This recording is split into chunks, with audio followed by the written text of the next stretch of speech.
Hey guys, as value investors, we're always looking for multifamily deals we can get into, improve, and drive revenue to increase the NOI, the net operating income.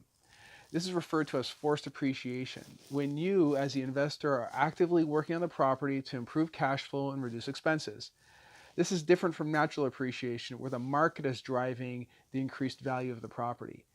In that case, basically, you're selling the property for more than what you paid for it.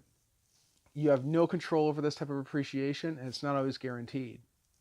So forcing appreciation in a big way, such as maybe installing some new low flow toilets to drive down expenses if you're paying for water, or increasing the rents is not always possible.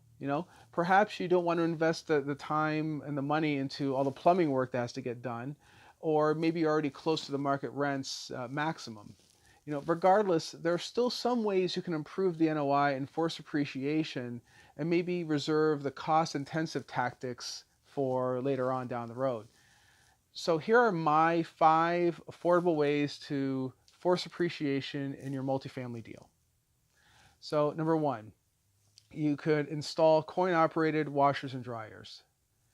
If your multifamily deal has, say, some nice dry basement storage area, or maybe even an outside storage area that's not in use, you can install coin operated washers and dryers. This is not only a huge benefit for the tenants, as they won't have to go to a laundromat, but it's also a great benefit for you as far as getting an income on those machines. And if you have a small multifamily building, maybe something a little less than 30 units is probably the most you want to be. You can probably get away with installing your own machines and having the management company pick up the coins on a regular basis. Reach out to a few local laundromats and ask them if they're willing to sell some of their older machines or some of their used machines. All right, and sometimes they can line you up with one that's gently used as well. So, depending on where you're located, you can charge up to $200 a cycle for each one of those machines. And if you have enough tenants, that can add up quickly. And again, that goes right to your bottom line after you cover the expenses for water and electricity. Number two, offer doorside trash valet. Now, depending on the asset and the market you're located in, okay, you can consider either having your cleaning people put this in place or bring in a company that does this on your behalf. And not only will it keep the hallways clean, but the tenants won't have to walk their trash to the dumpster on those cold late nights. And it's also a safety feature for them as well. Many outsourced companies will split the profit with the property owner, so the barrier to implement is very low. But again, it depends on the asset class and it depends on how it's being implemented. It doesn't work with your Class C property in a Class C area. It doesn't float there. But in a better area, it works just fine. Number three, add storage units. Tenants are usually short on space and will often pay for additional space if you offer it. Again, if you have that dry basement, you have enough room down there, you can put up some walls and a door and rent that space out to tenants. And if you have room outside, you can have steel structures put together and put them on the premises as well. There are professional companies that have prefabbed storage units, and they're not that expensive. So tenants have been known to pay an extra $30 to $50 a month for each one of those units.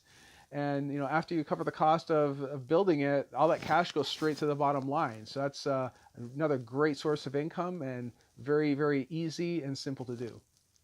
Number four, install energy saving systems. So aside from the LED systems and the motion sensors, which you probably already have done anyway, you can install systems for your furnace or boiler that will activate depending on the temperature outside.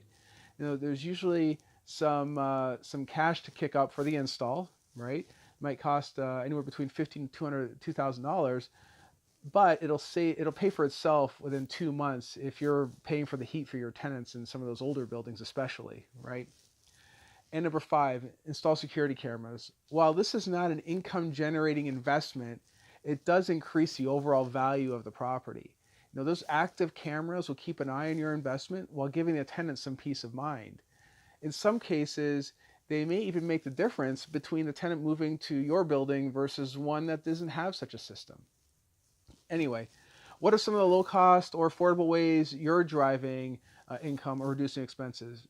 Let me know in the comments. I would love to hear from you. I always love hearing different things from you guys as well. And if you like this, go ahead and give it a thumbs up. Would really appreciate it. And go ahead and check us out on iTunes and Stitcher, and of course the channel on YouTube as well. All this material is out there just for you. So we're trying to put out material for you guys every day, and really appreciate your feedback. So look forward to interacting with you soon. Have a good day.